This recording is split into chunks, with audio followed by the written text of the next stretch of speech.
in a sense, you can dovetail your travels so that you're traveling in local economies. You're not in the air-conditioned tour bus. You are in the local bus that takes local people places. You're not staying at a fancy hotel that insulates you from other places. You're staying in the same guest houses that local people stay in, or hostels with other travelers.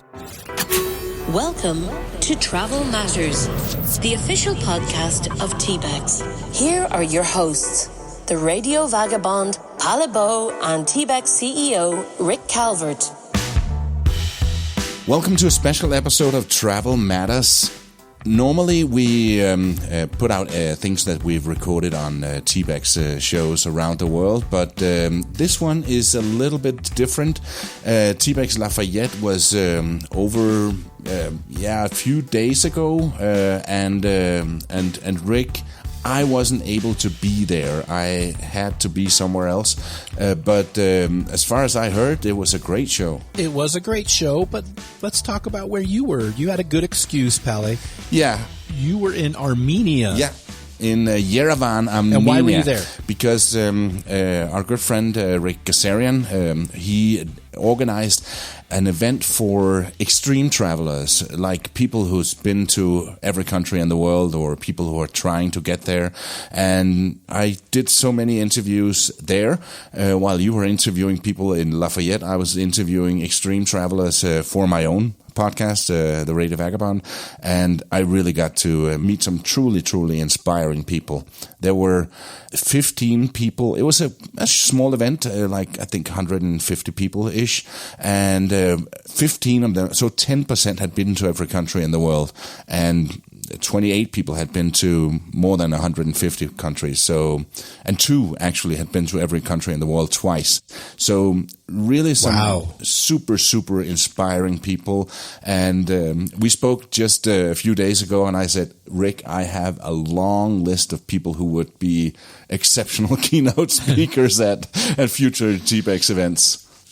And another thing, because you said it's an extreme travel conference. It's not just every country in the world. For those people who didn't go to every country in the world, it's people interested in traveling to countries that are not frequently visited, at least by Westerners, or countries that people might consider dangerous exactly. or really hard to and get actually, to. Some are also chasing some other lists, like Nomad Mania, that had divided the world into 1,301 regions. So small countries would have one region, but big countries would have several regions.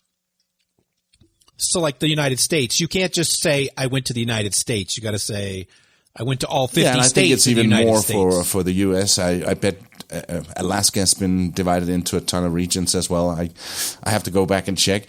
It's not just about ticking off boxes. It's really emerging into the culture and doing really exceptional experiences. So so many ways to do this, and I found it really inspiring. But this episode is also somebody who is into vagabonding, and we're going to speak to him in a minute. And then in the upcoming weeks, we're going to be releasing episodes with a bunch of interviews from Lafayette. Yep, we got some great interviews in Lafayette, and as you say, we'll be airing those episodes in the next couple of weeks. And we will talk a little bit more about that after the main chunk of this episode. So let's bring in our guest. Now, a vagabond, that's a person who wanders from place to place without a fixed home. Rick, does that sound familiar? It sounds familiar, yeah. Somebody I know hasn't been home in a long time. Kind of like me, right? Our guest today is the best-selling author of the widely celebrated book Vagabonding. And that's a book that I first had as an audiobook when I was preparing to become a full-time traveler and a vagabond 7 years ago without having a home base. And then I liked it so much, it was so useful that I decided to get the paper version too, so I could make notes on the different pages and put in some post-it notes and stuff like that. Not only is that book super inspiring, but in my opinion, probably the best book I've ever bought twice. The book is also the reason that I call myself the Radio Vagabond. And now the author has written another book called The Vagabond's Way. And it's also available as an audiobook read by Rolf himself. It contains 366 meditations on Wanderlust discovery and the art of travel. So welcome to Travel Matters, Rolf. Good to talk to you from what is technically my fixed home in the middle of the United States. You're in north central Kansas, is that right? Yeah. Yeah, I live in a rural area in Kansas. It's, travelers talk about geo-arbitrage, moving to a cheaper part of the world. Well, in the U.S., it's not that expensive to live in Kansas. I have family here, so it's been my home base. Even though I'm still a vagabond, I have a home to come home to, which is nice. Good to hear that. And Rick, you're also vagabonding a little bit after TBEX Lafayette? I'm in Idaho right now. We're driving to northern Idaho State to get a dog that somebody drove down from Alaska for us. Why do you need a dog from Alaska and not from Utah? It's a special kind of dog. I found him by accident 18 years ago now. It's called a Karelian bear dog. Mm-hmm. And I was just looking for a mutt to keep our older dog company. And I opened up the newspaper when newspapers were still a thing. And there was an ad. It said Karelian bear dog, $50. And I'm like, what is that? And it can't be $50. It's got to be a typo or something. And they're a real special dog. They're from used to be a country called Karelia. It's on the border of Finland and Russia. It's the national dog. They hunt bears and other large game. They're not a giant dog. It sounds big. They're not. They're smaller. Great. But most of them in the U.S. are in Alaska and Montana. And I adopted that dog. I joined a group. I got another one for free. They're $5,000 dogs. I got my two dogs collectively for $50. And wow. And this one is also free. The person was moving and couldn't take care of the dog, and there was another family in the group who happened to be in Alaska. They were traveling. They're full time in their motorhome, and they offered to drive the dog down from Alaska to Idaho if I'd come to Idaho and meet them. So that's the story. And I didn't make it to TBEX in Lafayette because I can't clone myself yet. I'm in Yerevan, Armenia, where I've been attending a festival for extreme travelers. It's called Extraordinary Travel Festival. So I've been hanging out with some really, really extraordinary vagabonds in the last couple of days. But enough about us. Rolf, this new book, why do we need a book like that, and what inspired you to write it? Well, it's sort of a daily reading, a daily meditation book, so that each day of the year you have something to think about travel, to motivate or focus or center your thoughts about travel. It actually came out of the pandemic because my wife, who I met during the pandemic, and I would start each day by reading from each other from various daily reading books, like Thich Nhat Hanh or Mary Oliver's poems. And there's a book called The Daily Stoic by Ryan Holiday, which has the same format as my new book, The Vagabond's Way, that starts, in his case, starts with a quote about Stoicism, followed by a meditation or reflection on that quote. And I realized that the travel world didn't have this, that basically there's vagabonding, right? But this sort of goes a little bit deeper each day from Vagabond, and it gives 366 issues and themes, philosophical, practical, ethical themes to think about travel over the course of the year. And whether one is traveling or dreaming of travel or coming home from travel, it's sort of a daily exercise in the mindset of travel. I heard you talking to our friend Ernest White II, our mutual friend, on his podcast. And you mentioned that you've got recurring themes in the book, The Vagabond's Way. And I was curious about several of them. One of the things that you mentioned was that these recurring themes that you're emphasizing in the book are something that the travel industry would have us ignore. And one question I had was, how do you see travelers viewing the world differently than the travel industry? Well, I think the travel industry, which I don't want to disparage too much because it helps us get around the world. It helps us. It's sort of a network of hospitality and transportation.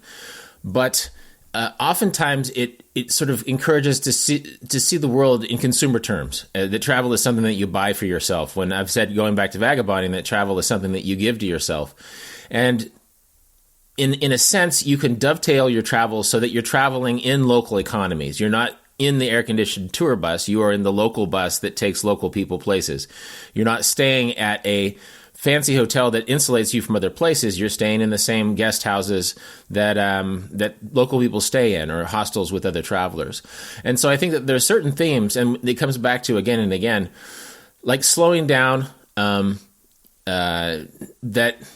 that the travel industry doesn't always encourage. Even I think there's sort of a superficial lip service to interacting with local people, but there's not much of a discussion of just ways that you can make yourself open to interactions that are meaningful. And so I guess in a sense, the travel industry, by its very design and its very need to be an industry, overlooks certain quieter, subtler, and even life-changing aspects of travel because they're not part of this consumer economy. When in fact, and you guys know this, that when you slow down and just sort of leave yourself open to situations, when you, instead of going through places, you can slow down and let those places go through you a little bit. It makes travel more interesting. And so that's part of the reason why it's a daily meditation and why some of these themes recur again and again. I mean, themes like spending less money. Like, you don't actually need to spend more money to really get a lot out of a travel experience. Sometimes spending less money going on that local ferry from island to island rather than taking a flight is going to yield richer travel rewards and really give you a perspective on the life that you've brought to the travel experience. And so, yeah, it's like travel. The book is sort of designed to go slowly, and so that readers can think about this thing, and instead of just seeing travel experiences as something you buy or check off a list, they're experiences that interweave with your life and your way of looking at the world. You mentioned a couple of times that there's like a guided, no, it's not a guided meditation, but there's something to think about every day. So how should we use the book? One chapter every day or in its entirety? Well, I don't want to be prescriptive on how people use it. It's designed so that you can read it a page a day, every day for a year. And there's kind of a density of themes that it will allow you to sort of meditate or reflect on the given day's theme, maybe look up some of the authors or historical examples mentioned. But I don't want to be a fundamentalist about that. You know, I think if it excites you and you want to read it in a couple of days, that's fine. And you mentioned that you read it as an audiobook. And when I was recording the audiobook, I was just thinking, man, I don't know, the audiobook, it might be hard to listen to one chapter a day. And so maybe the audiobook lends itself to bigger batches. And yeah, again, so I don't want to be prescriptive about reading a page a day, but I think more slowly you go, the more you sort of linger in a certain idea, the more you'll get out of it. And then it's also designed, maybe like my first book, Vagabonding, to be read more than once. Exactly. And in this particular book, you can skip around a little bit and without compromising your experience of the book. Yeah, that's what I'm thinking, because we're in October now. So should I actually jump to the day when I start or should I wait to start until we get to January 1st? Or is he putting too much thought into that, Rolf? Well, maybe, the book is fairly new now, but people have said, oh, well, I started with my birthday, or, I started with January 1st, even though we're in October, and that's fine, in a sense, the chapters are designed so that January is about inspiration, it's about the why of travel, and then February is about preparation, and it mimics the structure of a journey so that by December you're coming home and integrating travel into your home attitude. So I guess the most logical place, even if it's not January 1st, if you start reading it in November, you can start in January.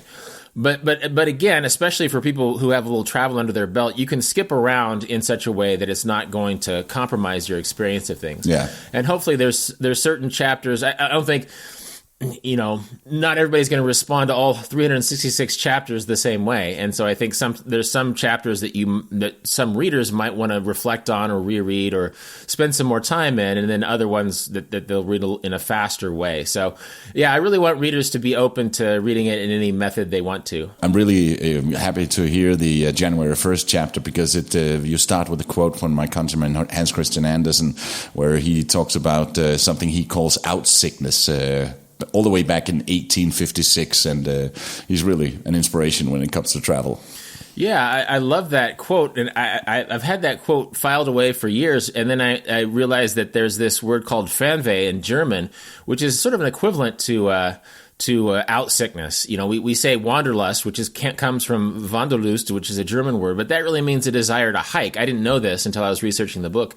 Whereas Fernweh is sort of like it's a homesickness for the road. It's just a desire to be elsewhere. And man, I feel that. I'm sure you guys have too. That you can't quite explain it, but it's worth paying attention to, because that can really lead your life into exciting new directions. And so that ended up being the first chapter, because I think that's a pretty common human experience, feeling this really vague desire to be out in the world.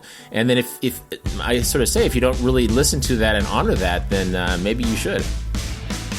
You're listening to Travel Matters, sharing all the latest news, trends, and tips for you, and interviewing the movers and shakers in the travel creative ecosystem. And if I heard you correctly, Rolf, you're actually giving us homework with the book.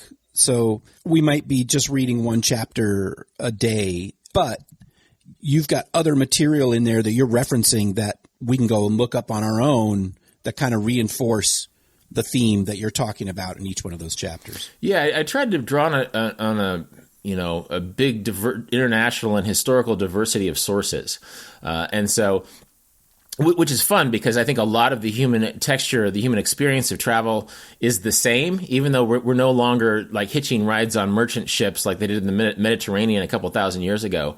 There was a German pilgrim who, when he left his hometown to go to Jerusalem, he felt really stressed out, because he felt like it was a bad idea. That I think sometimes during our first weeks of travel, we're intimidated by our travels so much that we let that get to us. Well, this is something that happened to pilgrims 800 years ago. I think that if you read Basho, the Japanese traveler from centuries ago, a lot of the human textures, a lot of the hardships of travel resonate in that way. And so I think one reason why I have such a diversity, historical and global, of travelers, that in each day you might think, I didn't know that this guy in West Africa wrote a memoir about his travels years ago. And so it allows you to follow up a little bit and look into these different sources and realize that this is really a global historical conversation about people who have used travel to make their lives richer, be it pilgrims, going to Mecca 1,000 years ago, or travel writers from a decade ago, surprising themselves when they traveled to the other side of the world. Is it fair to say that the book is also meant to inspire us to travel more deeply? It absolutely is meant. And in what way? Yeah. Well, a lot of the early chapters are about why travel is important and why you shouldn't put it off. Just the idea that time is your purest form of wealth, and that how you spend your time is how you live your life. And that comes back again and again throughout the book, because I think there's this spiritual aspect to travel, and often we get a little woo-woo or religious when we think in terms of spirituality, but travel forces us into the present moment, and there's sort of a spiritual resonance to being awake and aware and absorbing the life in front of us. And so, I really do encourage travel, not just as something that you go to actualize your dreams or take off your bucket list, but to really slow down and really challenge your way of thinking and dare yourself into living each day in a way that's a little bit more extraordinary than before. And there's a lot of childhood metaphors that come up too, because as travelers, we're suddenly in this place where we don't really know very much. We don't speak the language. We're not really sure how to cross the street. We're not sure about this food. It's our first time eating this food. And there's something sort of refreshing and fun about being in that childlike state, because I think children pay attention to the world in a way that as adults we've forgotten to do. So travel really gives you this experiential, existential toolkit that allows you to embrace each day in a new way, in ways that make each day on the road exciting, and hopefully in ways that you can bring that attitude home, and you can see your home in a new, enlivened, attention-filled way too. So it could make us better travelers, and maybe even also better content creators when it comes to what we're talking about here. Yeah, well, I think oftentimes travel allows you to find out what your interests really are. I tell this to young people a lot. You could go to university, but if you don't know what you want to focus your studies on, well, take a little time off and see what you love. Travel around, have some fun, and see what really grabs your passions. So yes, as content creators, sometimes we can mistakenly be working towards the metric of audience capture instead of what really excites us. And sometimes what excites us is what will ultimately yield audience capture. I think that the authenticity that comes out of real passion for what you're talking about is more important than an audience-based metric. And so I think that there's a lot of parallels there, that really in traveling, not just sort of following your heart is a strategy that will allow for better travel experiences than following your bucket list, because the bucket list was created by someone who was sitting at home and was dreaming about travel and did not yet have that experience. And so absolutely, content, once you really find what you love, and I suspect you guys are creating content based on what you love, that's when things start to get special and exciting and meaningful. That you just touched on one of your points in the book is letting go of rigid plans. You go to a place, and I certainly do, with a perception in mind of what it's going to be like when you get there. And you have this list of things that you want to do when you get there. But sometimes you get to a place and it changes completely. And you see things that you didn't expect or weren't aware of, or something happens that, you weren't planning. And talk about letting go of rigid plans. What exactly do you mean by that? And what happens if I go to a place and, I get delayed, or I see this really cool place I didn't expect to see? What should I do? Well, that's when you sort of in baking flexibility, or at least being willing to drop what rigid plans you have, is important. I use the phrase mediocre now brain, which I took from a woman who interviewed me for her podcast. She was trying to paraphrase something from Vagabonding, and she used that phrase, and I said, ooh, I'm going to use that phrase, the mediocre now brain. So when we're studying our travels, when we're looking at our computers and our phones, and we're corresponding with people and getting ideas, that now brain is not as nuanced and smart as your brain will be once you're on the road and learning from everything. And you can research the sights you will see, but not the smells you will smell on the road. So once you're in a place and you're experiencing it with all five senses, and you're realizing that, I actually use the example of my students in Paris. Oftentimes they'll come with their to-do list for Paris, and they'll get frustrated because the wait staffs in the restaurants are slow. When in fact, French people don't rush their food. It's actually more French to have a nice slow meal, to take your time, to linger, to watch the street, than it is to race off to all those things on your bucket list. And so I think for first-time travelers, this can seem weird or intimidating, because so much of how we organize our life at home is with to-do lists. I actually have my to-do list sitting right next to me right now.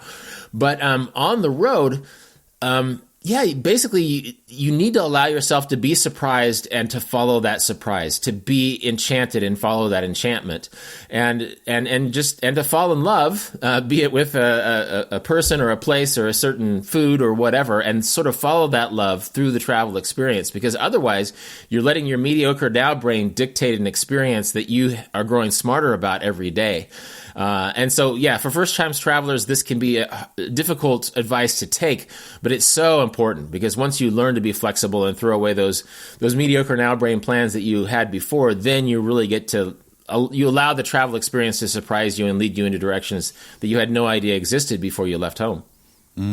Here where I am now, among so many travelers, there's a theme that keeps coming back is about what is the right way and what is the wrong way to travel, and everybody agrees that it's individual, and even for what counts as a visit to a country, obviously you need to leave the airport, but some people like to travel fast and some people like to travel slow, and it's whatever makes sense to the person. So I guess you're not saying that there's a right and a wrong way to travel, right?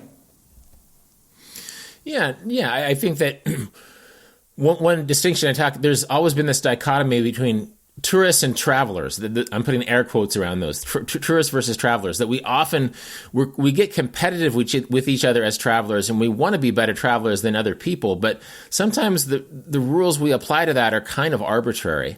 And so I think one rule to hold fast by is to respect the culture you're traveling through, to respect the place you're traveling through. That's a good hard, fast rule. And traveling slowly and being receptive and doing a bit of research is one way to be aware of cultural respect, which underlies everything.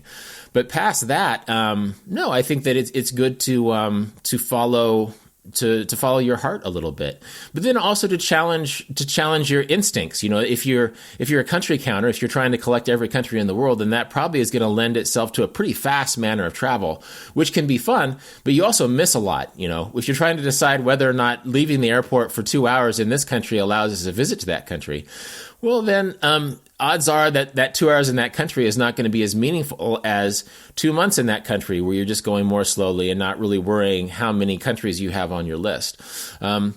Whereas there are people who like traveling slow, where it might be fun to collect travel, a bunch of countries at once, or to challenge the idea of what that is. I just want to say, not all country counters travel that fast. We are some that really like to emerge very much with the local culture. So, Palle, I was going to ask, if you don't mind, so you do consider yourself a country counter, right? Yeah. When I started traveling 6 years ago, 6.5 years ago, I'd been to 23 countries, and now I've been to 112. And sometimes I move fairly fast, but I just spent 2 weeks in Georgia, going all around the country, and not just bumping into Tbilisi and then leaving. I want to see something. I want to engage with the local people. And I know, again, from talking with you for a few years now, Palle, you go back to several countries over and over again, like South Africa. Yeah, I'm going there next week. You're going back to South Africa for what, 6th, 7th time or something like that now? Definitely. Some places I love. I was also in Croatia recently, many places, Spain, Portugal, that I've been to before this year alone. So, yeah, definitely. And to be fair, not everyone has the opportunity to travel the way you do, Palle. And Rolf, maybe you disagree with that. Maybe you think everybody could. It was because I read Rolf's book that I can. Well, I think as an American, one reason why I try to leaven the idea of country counting is that Americans, we seem a little fixated on keeping score sometimes. That like the accomplishment is measured by a metric, and it's like, oh well, I'm a better traveler because I've been to more countries. Well, okay, yeah, I guess, but so I have nothing against country counters, and to an extent, I am one, because I've been to 100 or so myself. But I think sometimes if that is the metric by which quality travel is determined, then a lot of beginning travelers or travelers with fewer resources and less of an ability to collect countries will feel like they're not a good traveler, when in fact, the slow nuance, this is paraphrasing Vagabonding actually, the slow nuanced experience of a single country can be as meaningful as a faster experience of 20. I have nothing against country counters. I try to encourage people not to assume that that's the best, that collecting countries and keeping score in that way is the best way to travel. It's a good way to travel, and actually people who've racked up a lot of countries are really interesting to talk to. But that doesn't need to be the end all. If somebody just wants to go to a couple countries every year and go back and get to know them in new ways and deepen their language skills, that I'm a fan of that too. See all the links mentioned in this episode in the show notes and on tbexcon.com/podcast. Rolf, I want to talk about something a little bit different real quick, because Palle mentioned at the beginning, that you inspired him to travel the way that he does now. I mean, he had in his mind that he wanted to travel, but after reading your book, Vagabonding, he knew that was the life for him. And I know at TBEX, we host this little travel conference, so many people would come up to me and say The Lonely Planet inspired them to be travelers, first of all, and then travel writers. It really was maybe 2 generations of travelers that they inspired. You have now done that with Vagabonding, and now the Vagabond Way is a follow-up to that.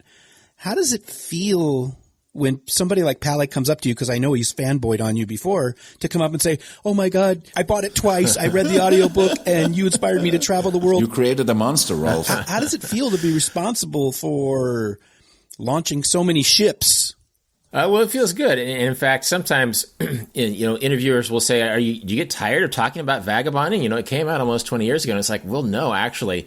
I think, again, because that's something that I really wrote with my heart, and there was sort of an excitement and philosophical focus to that book, that I don't get tired of talking about it, because it's cool to talk to people who are inspired by it.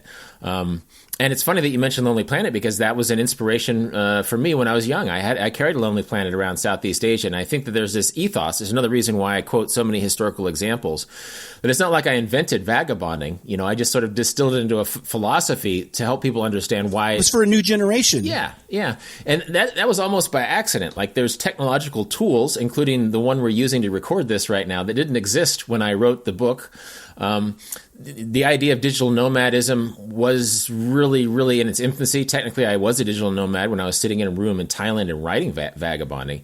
But now, Vagabonding has sort of been grandfathered into this digital nomad movement that somehow, when I wrote the book, I didn't know the technologies that would enable people to travel and work at the same time. Yet, I hear from so many digital nomads who have been excited and also were inspired by the book. So yeah, it's really nice to have this conversation still going.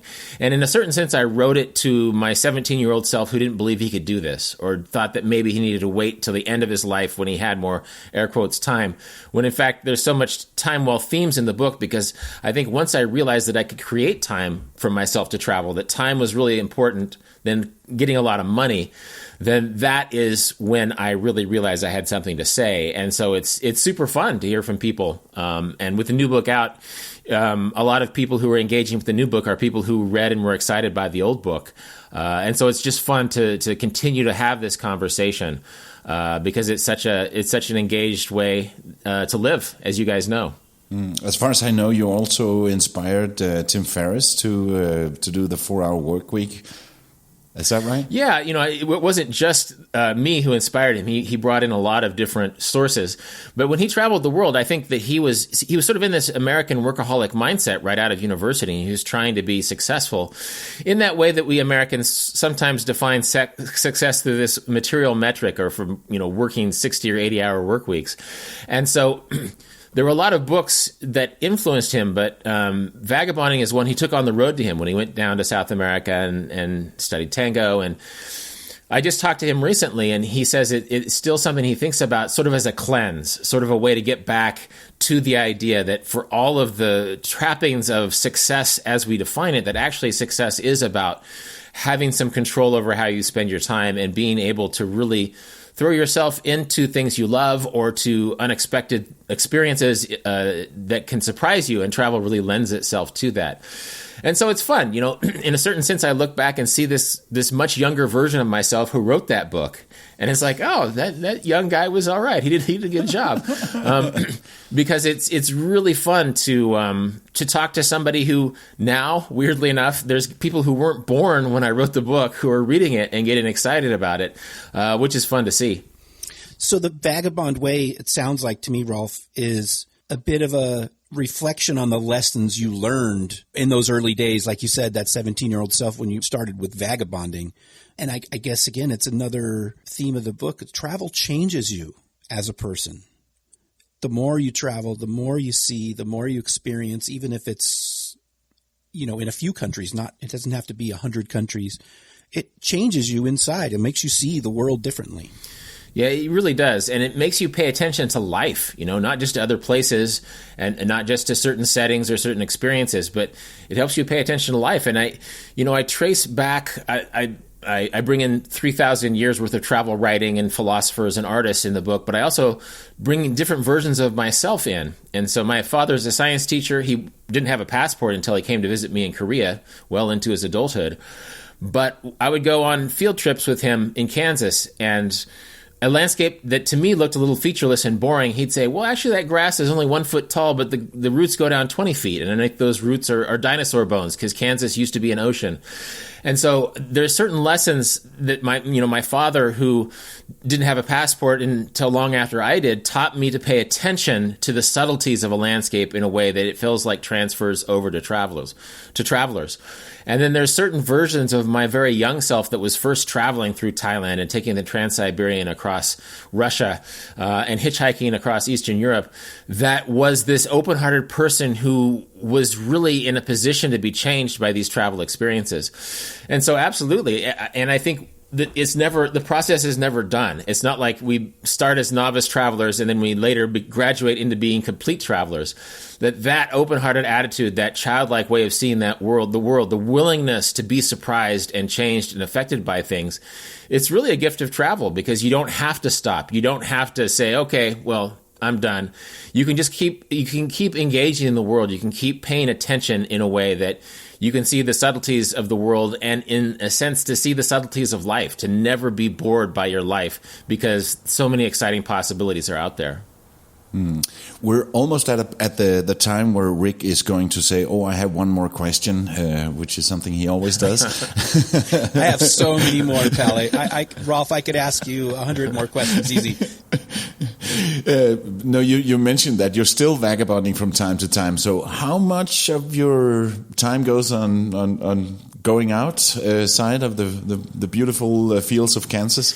Well, it depends. When the pandemic hit, it was the first time I hadn't used my passport since 1995. The last time that I didn't leave the United States for an entire year was 1995. Now, I could complain about that, but I actually met my wife during the pandemic. It's not too bad. It's a deepened part of the adventure that my wife, who was living in Europe... Advantages to staying home. Yeah. Well, I feel super lucky. And she was in Europe when the pandemic hit. She came home to be close to her family because she's from Kansas.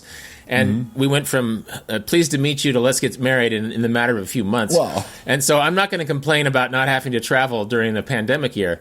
But I don't travel for years at a time. Like there's some years I didn't come back to the United States at all.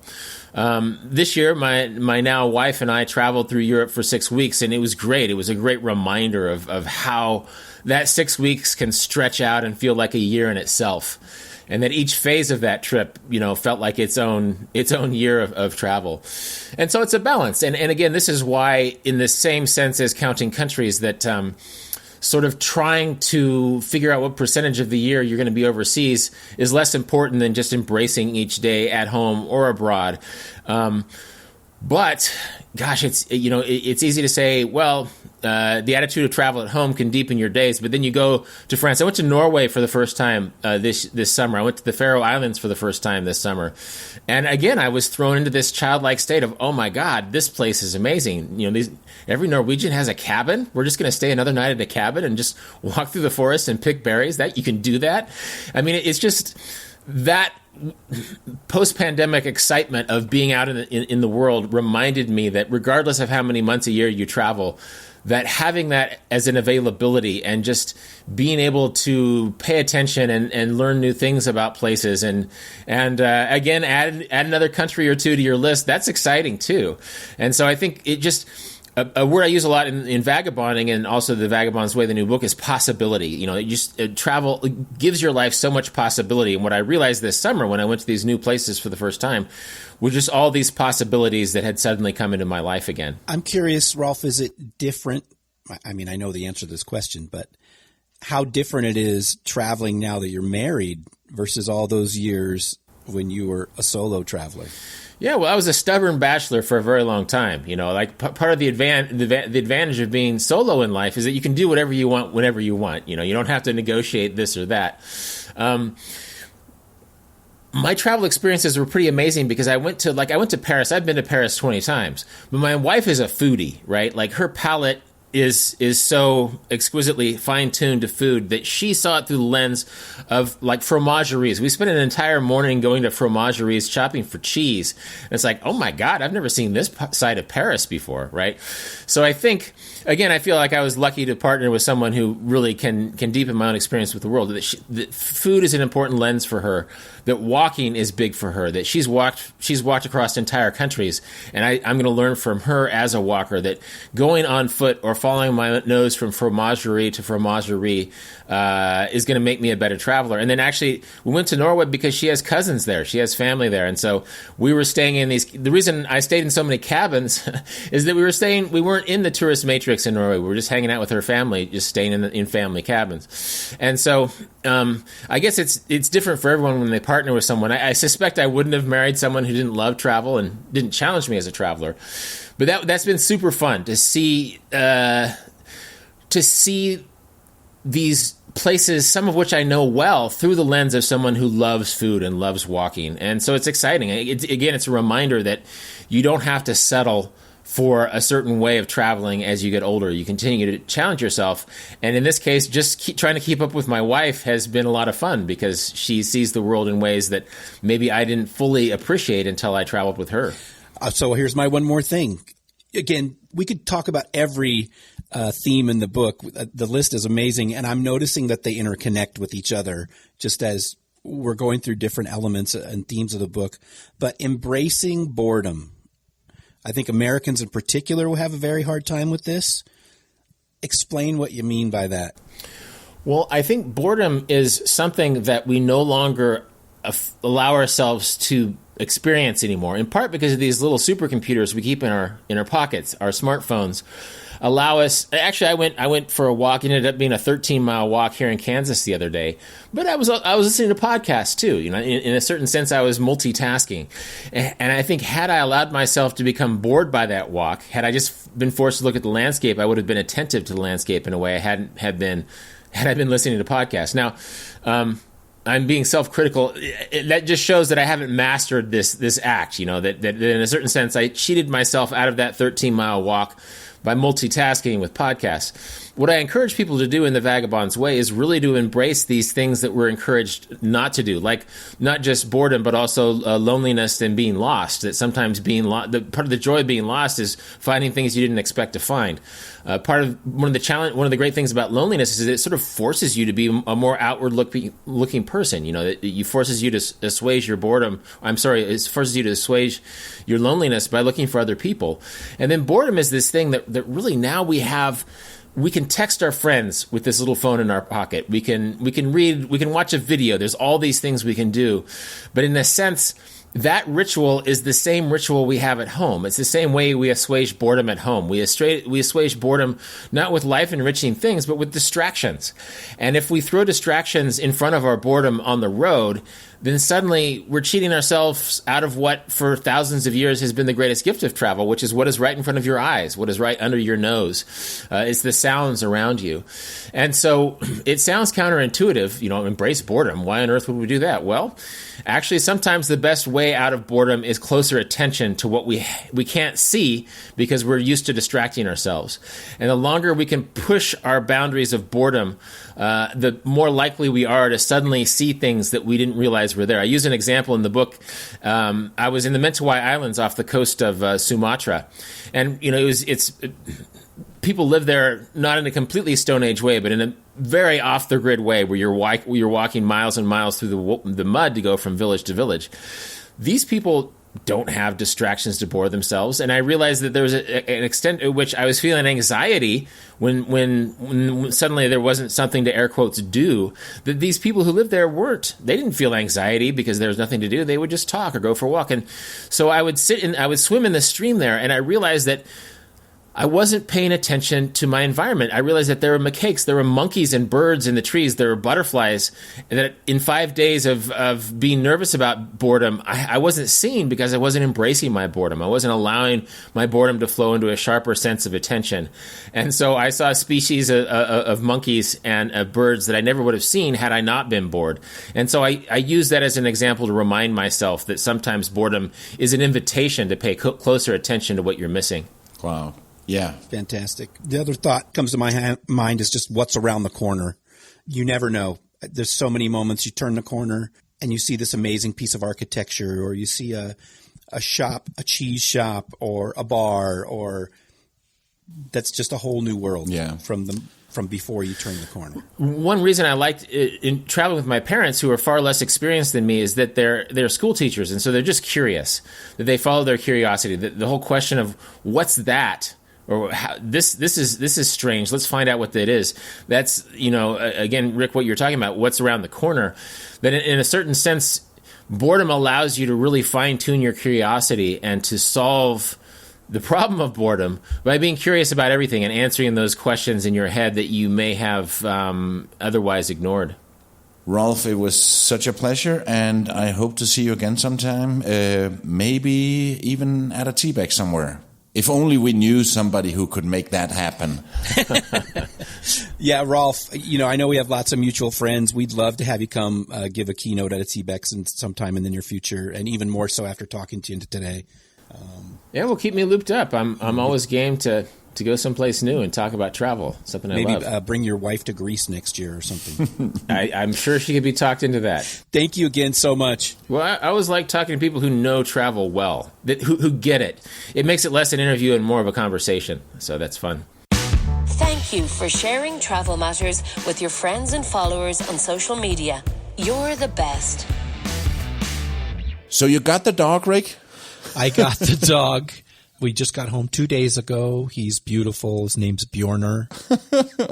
Why Bjornar? You get a lot of Viking names. We didn't name him, but with this breed of dog, because of where they're from, and it's just very typical.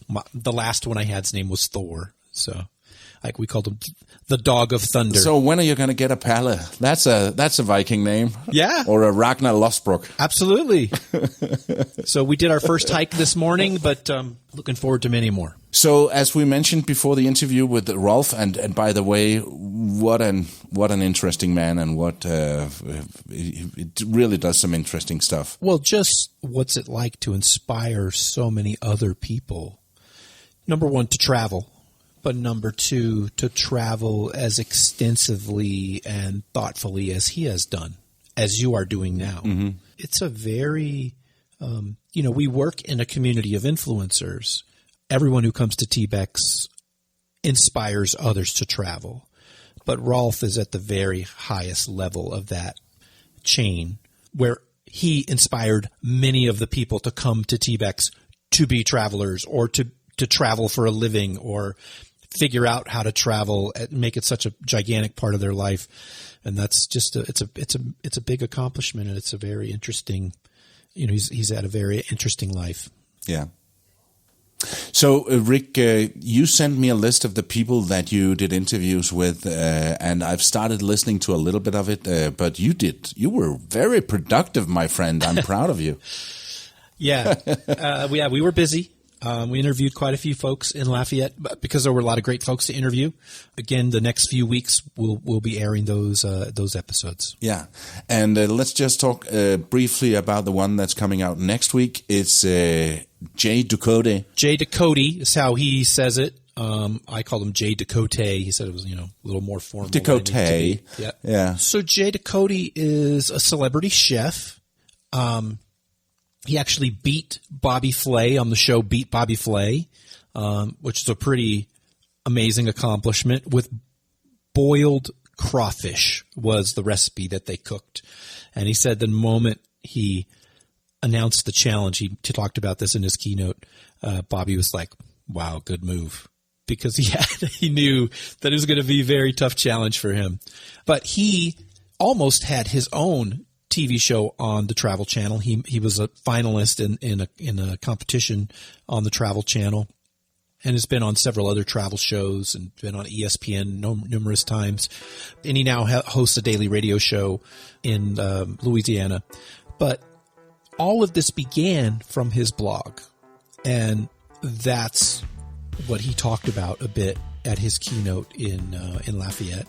And I just talked with Jay a little bit about how his career evolved and his passion for cooking, and how he turned that passion into a career, and he turned that blog into a mainstream media gig, and how he's still active with a podcast and other social media things still today. Yeah.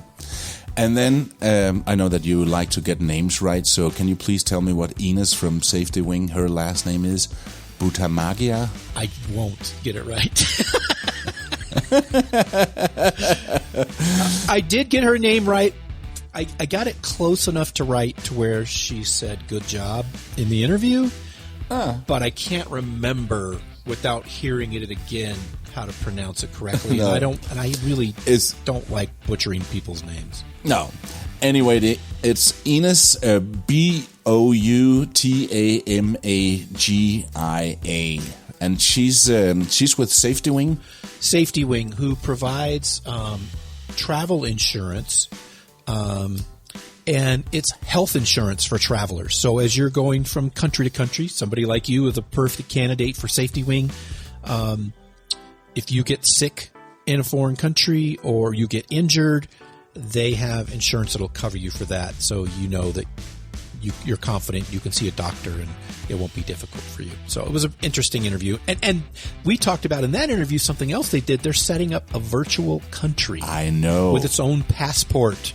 I know. Yeah. So, and I think she might have been one of the people from Safety Wing. I went to a Nomad Summit in Thailand just when the pandemic was breaking out in Chiang Mai, and they had a session where they talked about this project, and so I'm looking forward to hearing how they are with that, because it was something that was brand new thought at the time. So I'm glad to hear that they're still working on it. Yeah, this was, I guess, like their official announcement that this is happening, and they talked to several people at TBEX about it. So yeah, that's part of what we talked about in our interview. And that's coming up next week. Those two, Jay and Ines, next week on Travel Matters. Until then, Rick, nice to see you.